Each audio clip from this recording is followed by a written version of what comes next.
past 4 years at Columbiana High School, we've learned a vast amount of new information. Mrs. Green and Miss Sand have taught us about the glorious sigma notation and how to complete the square. Madam Williamson and Senora Bartoli have taught us how to say that alphabet in a different language. How naive we were as freshmen to think that we could master that same language in 4 years. And Mr. Vargo has taught us how to make flies come back to life through osmosis. And of course, some Japanese lingo, konnichiwa. All this information plus more can easily define why our school has been rated excellent every year. I can guarantee that it will also be very beneficial to us as we step outside these doors today and continue using them to further our futures. What I didn't think any of us would expect, however, is how beneficial the continuous struggles we face to try and come together as a class can be for the challenges we'll face in our own lives. Stepping aside from that thought momentarily, I would first like to honor the special guests we have here with us today. Our principal, Mr. David Capizello, Superintendent, Mr. Donald Buck, and our 5 school board members. I would also like to thank those of you up in the stands for making us who we are and helping us reach this important day in our lives. You should truly be commended. As for a few personal thank yous, I would first and foremost like to thank my Lord and Savior, Jesus Christ, for continually blessing me and giving me the ability to speak all of you today. I would also like to thank both of my parents. My mom for always making banana bread when I needed her to, and my dad for giving me back massages on those extra stressful days. I would like to thank my 2 grandmas for supporting me at many of my volleyball games and band concerts. And of course, my twin brother, Jay. Jay, even though you don't act like it at school, I appreciate you being the safest person in my family and always letting me tell you anything and everything. I know you always are and will continue being there for me. I love you, bro. As I've stated before, I feel the most valuable piece of information that we, as a class of 2010 Columbiana graduates, can take from our 4 years of high school is what we've learned from the continuous struggles and challenges we have faced to try to get along in this class, especially our senior year. Everyone knows that we are the class that is divided worse than emergency. We've always been that way for as long as I can remember. Even back in the 7th grade, one of my sporting coaches told me, I had never seen a grade so pushed before in my entire life. So many people left us with a challenge. Can this class actually unite for the final year here at CHS? I'm still not sure if we truly accomplished this, but taking a look back at our senior year, I can say there were for sure many ups, downs, twists, and turns that we all didn't expect. We definitely had some good moments. We came together at football games, hanging out and cheering together. We came together in our senior circles at homecoming and at prom when we'd all link arms and sang the lyrics of our senior song. And of course, we came together at pep rally for our alma mater. I cannot forget the first time I looked out to our class as I was playing hymns to our school song and I saw all of us playing together. No senior class has ever done that before, and I was shocked to see it so close. Unfortunately, we had a downfall too, like the senior class picture. No further details required.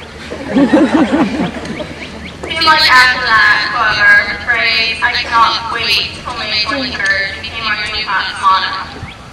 So why is what we went through as a class a good lesson towards our own life? Life is full of 2 major concepts that will ultimately shape our overall character and success in the long run.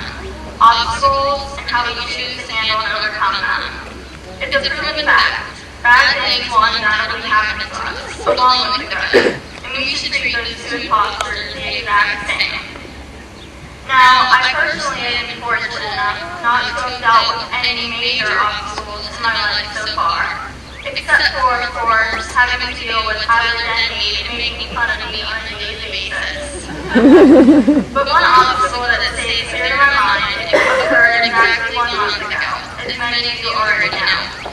It was right after prom, and after a fun football night, I would drive home from our after prom at the Salem Community Center. It was 3:30 in the morning time, and I was in charge of taking 2 other students home. As you can see, I had a pretty big responsibility ahead of me. Being the impatient person I was, however, I was caught by a police car in downtown Salem for going 10 miles over the speed limit. I had never been pulled over before, and fortunately, when it was all said and done, he had only given me a warning. But he made the other 2 go with him to the station for being minors and saying I would pass the curfew. Driving home that night alone, I was infuriated. I was angry that I didn't be stopped at all. It was 3:30 in the morning. Of course I was speeding. I wanted to get home and go to sleep.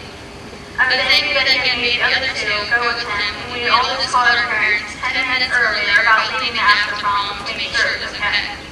And I was angry that their parents had to get up at 4 in the morning to pick them up at the police station that night. These reasons were before I even knew it would be in the paper, and everyone at school would be making fun of me for it the next day. The whole weekend ended up being pretty rough for me, until my dad looked at me one night and started laughing. I glared at him, confused, and said, "Dad, I'm glad you're getting a kick out of this whole thing, really." He replied, "Jen, there are more good things that came out of this than bad, if you want to know the truth." At first, I didn't want to believe him. But then as I started thinking it over, I had come to realize that he was right. First, I had always been a little bit of a lead foot on the gas, and I had finally learned my lesson to slow down.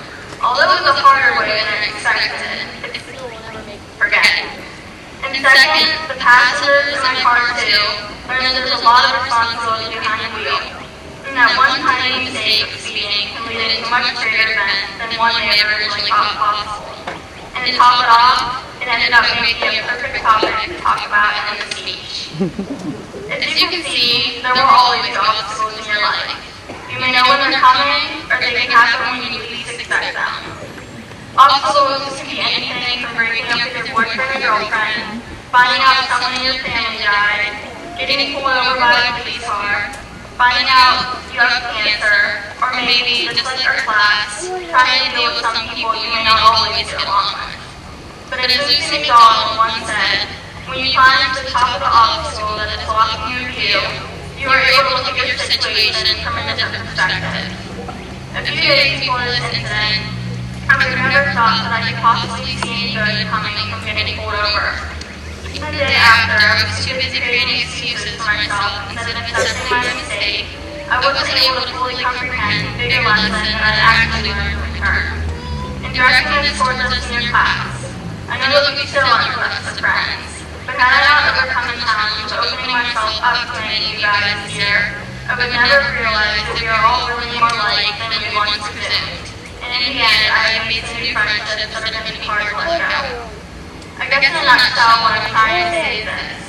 Obstacles are meant to paralyze you. They're meant to build your character for everything else that comes your way.